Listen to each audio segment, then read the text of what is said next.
Welcome to the AWOL Report. We're sitting here today with Mr. Greg Williams, CEO of Hardcount Athletics. How you doing today? I'm doing great. Thanks for having me. All right, right on. So this is my first time interviewing you, so I want to be sure we start from the beginning, man. I want to get your whole story. All right. So talk to me about, your early beginnings, your upbringing, where you come from. I'm from New Orleans, Louisiana, born and raised. I played sports my whole life. Sports is my life. I mean, me and my brothers, my cousins, we were just like super competitive. We did everything from pitch to the line. We used to gamble for basketball cards, baseball cards. We were just like super competitive. So, that was just my upbringing in sports and just being in a competitive world. And for me being a part of Hardcount Athletics and, over my lifetime, I think this is exactly where I'm supposed to be. So you started Hardcount actually in California, right? Correct. How'd you get to California?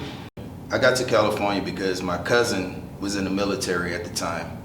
And I was in Louisiana, obviously, hanging with, all my friends are much older than me. So at the age of 14 years old, 15 years old, I was hanging with 18, 19-year-olds. So I was going to clubs and I was doing all the wrong things.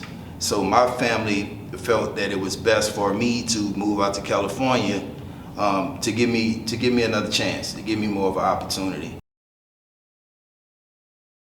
My brother and I was actually coaching my nephew at a local flag football league in San Diego, and I thought it was fun. I had never coached before. I never had been introduced to the sport, and I actually liked it. I gravitated to it. And 2 years later, after coaching my nephew, one of my good friends who I actually went to college with, he asked me to come out and help. So I told him, I said, well, this is what I'll do. I said, I'll come to the school and I'll help you out as much as I can, but I can't actually be a coach on your staff. When going to the school, there was a coach. This guy was very influential to me, and obviously I think that this guy was the guardian angel. His name was Darren Bennett. He had a son. So me and him, like I told you, guardian angel, God works in mysterious ways. His son, me and him just became almost like best friends. And so the way we used to do it is, I used to fill up the Gatorade bottles, put them on his cart, and we would go to each individual station, and I would water all the players, and he would drive around and follow me. And so Darren Bennett, he's a Charger Hall of Famer. He was actually a punter for the Chargers. And he was the special teams coach at La Costa Cane High School. And he would just watch how me and his son would interact, but he would never say nothing. He would just always watch from a distance. And so I just remember after practice one day, I just was, sitting on the bench, just relaxing. And he came up to me and he said, he asked me a couple questions. Probably out of curiosity, who is this guy hanging out with my kid, whatever. And so he said, the Chargers are actually looking to start this program, and I think that you would be great for it. So I didn't think nothing of it. I'm just, you have so many people always say that they can do this and do that, and so it just went over my head. So I was maybe about 10 days after we had that conversation, I get a call from the San Diego Chargers. So she was like, we want you to come down and we want to meet with you at the headquarters and we want you to come next Tuesday. I said, okay, no problem. So I hung up the phone. So I'm like, man, I know I just didn't get a call from the San Diego Chargers. Okay. So I called the number back, but I blocked the number. Star 67, right? And it was the Chargers. it was really the Chargers, and it was Georgina Rogers. So I hung up the phone and I called my brother right away. I'm like, dude, the Chargers just called. Hey man, let's go down here to this meeting and see.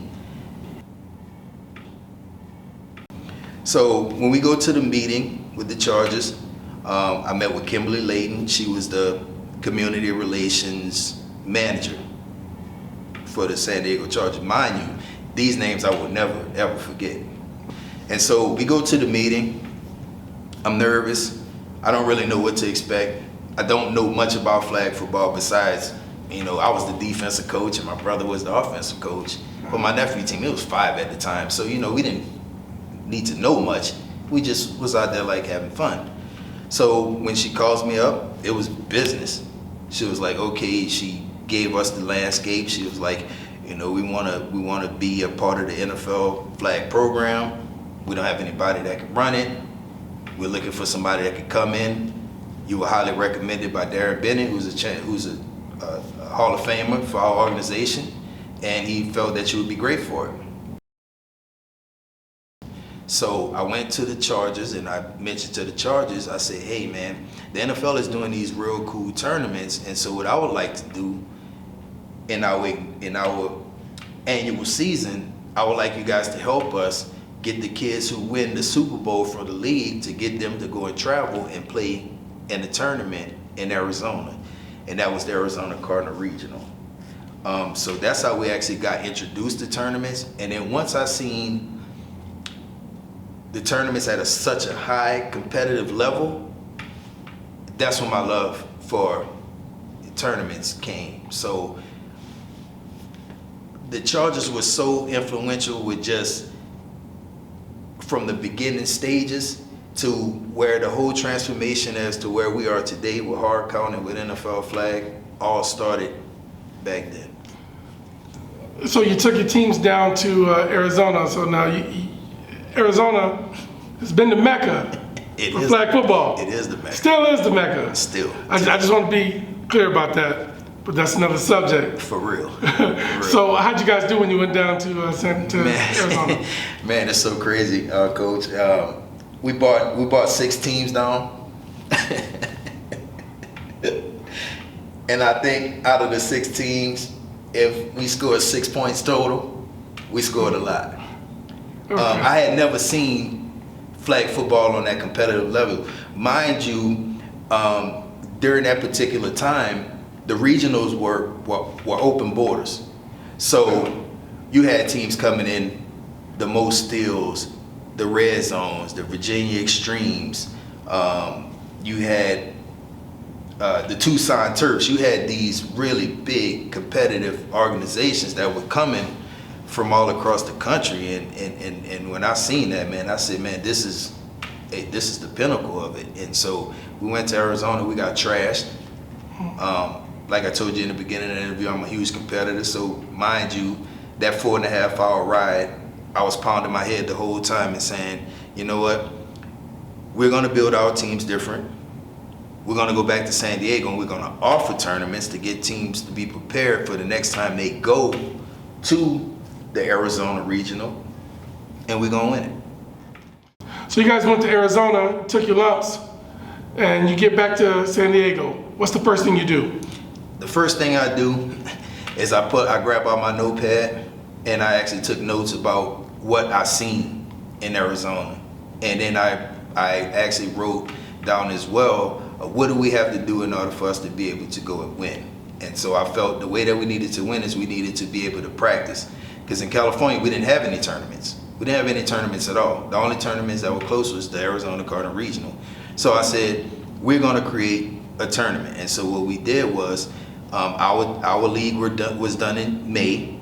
We wanted to have the tournament in June, which was the following month. And so what I wanted to do is I wanted to build all-star teams from that with some of our top-tier coaches that we had in the league, at least who I felt were the top-tier coaches and who can go and compete on that level. And so what we did was we started our very first tournament. We did it with 10 teams, and we actually drafted players from the teams, and we actually ran the tournament like that. So you guys didn't invite anyone from out of town? Just No, I mean, because at the time we were brand new at the time, and so I knew that, you know, you have to build your respect and you have to build your name in order for you to really be able to get people to come and see what you're doing. The only person that came was Damian Devin, okay, from the Southwest Showdown. Okay. He was in connection with us during social media, and he wanted to bring his son to play in the tournament. And so what I told him, I said, we don't necessarily have tournament teams, we're building them. You feel free to bring your son, and we'll actually put him on one of those tournament teams. And that's how the Best of the West was born.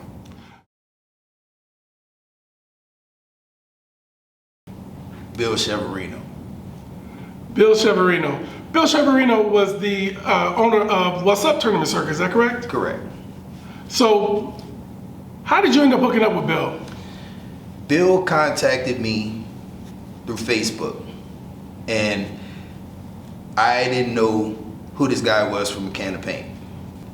And he invited me to come out to Las Vegas to meet with him at the Orleans Arena, and we was going to discuss tournaments. So Bill at the time was running his own tournament circuit, but you ended up taking over What's Up. How did that come about? So that's what the conversation was about. When Bill invited me out to the Orleans, we went to the diner in Orleans, and me and Bill met for about 4 hours. Little did he know that I didn't know anything about tournaments. Bill approached me because he watched our league from social media, and Bill just gave me so much knowledge just in that 4 hours that we talked. I mean, I was like a sponge. I mean, this guy spoke, and I'm talking about my ears were just huge. I mean, he was speaking all of the right things, and I mean, I was just like super excited. And so in that conversation, Bill said that he was in the process of thinking about selling What's Up. He gave me the history of What's Up. He had been doing it for over 12, 13 years at the time. And he wanted to get out of it because he was getting older. And so he said, if I get out of the business, I want you to purchase and take over What's Up. I told him that I was willing to do it, but there was going to be some stipulations on my side. And so he agreed. He said, okay, I'll mentor you if you buy What's Up Sports from me, and I will do 3 years of tournaments with you, and I will teach you everything that I know. So what was the first tournament that you guys ended up doing? It was the What's Up tournament. The What's Up tournament in Las Vegas. Yep. So, you know, I remember that tournament because I had my coach at the time, my nephew Jesse, and we wanted to go to that tournament so bad. And that was actually my first conversation with Bill Cheverino. I'm sure he wouldn't remember that. But I actually talked to him and his wife Joyce. Yeah. And oh man, we wanted to come so bad, but we were so brand new. Yeah, we probably would have had the same experience you did when you came down to Arizona. You don't want that. You don't want that. Yeah. So, so how did that tournament go?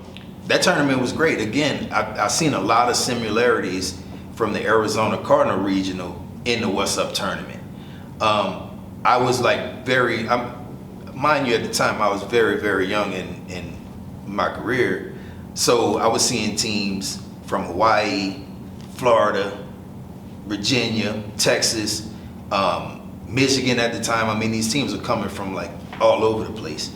And just throughout my time doing the leagues, I just prayed, honestly. I mean, I would pray for God to bring people in my life so that I could be great at what I was doing, because I didn't want to be mediocre. I didn't. And I believe that in order for you to be successful, you have to put the team of people around you. You can't be the smartest person at the table. You want to have 7 other people that are way smarter than you, and you just put your input and they put it into play. So just meet Bill and Joyce and his son Chevy.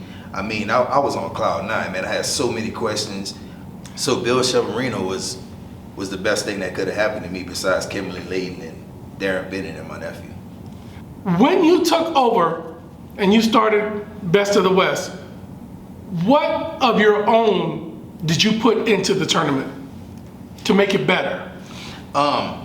Everything I do is all about creativity. You know what I mean? So when I do anything, especially when it's dealing with kids, I mean, obviously that's the arena that I work in. I want to create something for kids that I wish I had as a kid. Like growing up in Louisiana, we didn't have that. You know what I'm saying? Like, you know, we played basketball and stuff like that, and we had all-star tournaments and things of that nature. I just wanted to create something for a kid that I wish I had as a kid. And so that's what I wanted to bring to the game. I know that kids love colors. They're attracted to colors. I wanted to do something that was colorful. I wanted to do something to where when people go to Disneyland or Disney World, they will continue to go to that for the rest of their life because of the experience they're gonna have. And so I wanted to create that experience. I went to Dallas Cowboy games. What separates the Dallas Cowboys from everybody else? The Cowboys could go 0-16, but their stadium would be packed. The reason why it's packed, because of the experience. Right. And so what I wanted to do is I wanted to come and I wanted to make the events bigger than what they actually was for the kids. And something that, as a kid, when I walk in, the first thing I'm like, man, I'm coming out here and ball out just because of the atmosphere. And I wanted to create that for kids, and that's what I wanted to bring to the tournament circuit that I felt it was missing in flag football. Yeah, I'm going to tell you, when I came to UCSD, I'll tell you what caught me. You guys had flags, pretty much every NFL team spread out around the field, and you just felt like this was just the beginning of something big. That tournament that you came to, Tracy, that was actually my first time working with Bill Cheverino in San Diego. That was our biggest tournament. So, for that being your first tournament, I mean, there were teams there from Arizona, California, Hawaii. and that was our introduction to Hawaii. Mm-hmm. Okay, as we all know today, all introductions to Hawaii are they can be rough. Yep. So, how did you end up with these teams from Hawaii? Were these teams that had already been participating? No, those teams wasn't participating. I met those teams in Vegas at the What's Up tournament. And one of the coaches from the 808 Redskins, Rashaun Smith, he was one of the coaches at our very first tournament, Best of the West, in 2014, and his wife was in the military, and so after she got orders to move to Hawaii, that's when the Hardcount name really started to trickle throughout the island because of the influence that Coach Ray had. He was coaching a prominent team, which was the 808 Redskins. Right. And he went to the island and he talked to him on top of me, working with Bill and meeting a lot of the teams in Las Vegas. That's where the gateway from Hawaii teams came into the Best of the West at the UCSD tournament. When did you decide to start expanding to other cities? In 2017, that following year. I had worked under Bill Cheverino for those 3 years, and I felt that he was Mr. Miyagi. I was Danielson. I felt that he taught me everything that I needed to know, and it was time. How did you proceed at that moment? Well, what I wanted to do is I wanted to expand and grow. Right. I wanted to do that right away. Right. But what I did learn that growing too fast, you can hit a brick wall. Right. So it was perfect for me by having those two tournaments, the Best of the West in San Diego and the What's Up tournament. And what I wanted to do is I wanted to build the demand in it so high to where it would leak into other places. And what I started to do is I started to look at the information and seeing where the majority of these teams were coming from. And Arizona was very heavy on the list. And so I say, well, hey, it's perfect. You know what I mean? They come to San Diego, they come to Las Vegas. Now I'm gonna go to them. I'm gonna bring that to Arizona. Arizona was definitely a struggle for me at first because I felt that Arizona was very territorial. I felt like in order for you to go into Arizona, you had to be from Arizona, or you had to be welcomed by somebody from Arizona who was on a very high stature. Who's that person for you? Maurice Streety, Coach Mo. Coach Mo. Coach Mo and Bill were very good friends and still are very good friends. And so I seen that me and Coach Mo had to be good friends. I have a really good working relationship for Hardcount to be introduced and welcomed into Arizona. Coach Mo is definitely the godfather of Arizona flag football. He himself will tell you that Bill Cheverino is the godfather of all of flag football, right? So you hooked up with Coach Mo, and what advice did he give you that helped you out in Arizona? Coach Mo gave me a lot of good information. Coach Mo was very particular about how the product needed to look and feel. Right. I would say Coach Mo was very bougie when it came to that. Like, Coach Mo didn't want to have his name attached to, associated with, or even mentioned in the same sentence if it wasn't going to be high level. Right. So that was one of the main things that he told me right away. And so I respected that. I got my game up. And when I was ready, I went to him and I told him it was time. Coach Mo still was very hesitant because, you know, he had such a stronghold on the state of Arizona and everything flag football in the state. Then that conversation had to go with myself, Bill, and Coach Mo. And Coach Mo was willing once Bill signed off on it. And according to the stipulations that were put on my table, we were able to do it, and we expanded in Arizona. And what was your first tournament in Arizona?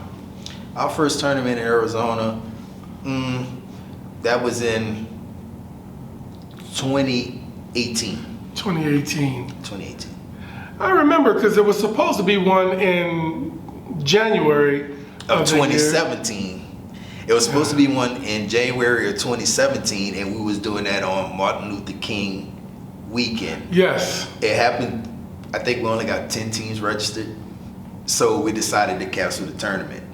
Right. That's when well, at least my way of thinking about how Arizona was territorial, that was actually like proof, you know, for me, because we only had got 10 teams. I noticed that there were leagues and people were starting their leagues on the same weekend, so their teams couldn't come. So it was very like territorial in the beginning, so we canceled that tournament. And I went back to Coach Mo, I went back to Bill, and Coach Mo said, in order for you to be able to do something in Arizona, it has to be a carrot, it has to be something big. That's what I'm saying. Like, I think that Coach Mo really understood the culture of Arizona. He knew what Arizona wanted because he was the godfather of it, and he said, you need to come up with a national championship, you need to do something big.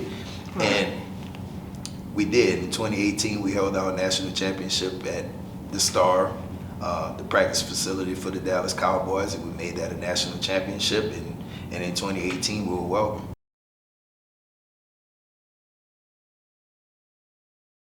The thought for that was to be the East versus West. Right. Dallas being the midpoint for teams to travel from West, and teams to travel from East. That was the midpoint. And I wanted it for us to play at the Mecca of football. The Mecca of football, to me, Dallas Cowboys. And so again, from what I spoke about earlier, I wanted to create something for kids that I wish I had as a kid. I just felt it was a match made in heaven. So that year, there was a lack of East Coast teams over there. Why do you think there was? One, we didn't have a name on the East Coast. We didn't have a name on the East Coast, and like I told you in the beginning, that's why we never invited any teams from out of state when we first started, because we didn't have a name. I think that has something to do with it. And we were working with another group from the East Coast, and they were supposed to bring in some teams, and we just had our West Coast teams. But the logic of it all was for us to have the East Coast teams and the West Coast teams play together. Is that something you see yourself going back to for the national championship, or? I would love to do that again, only if we can bring in the East Coast teams to match the number of teams that Hardcount will bring in from the West.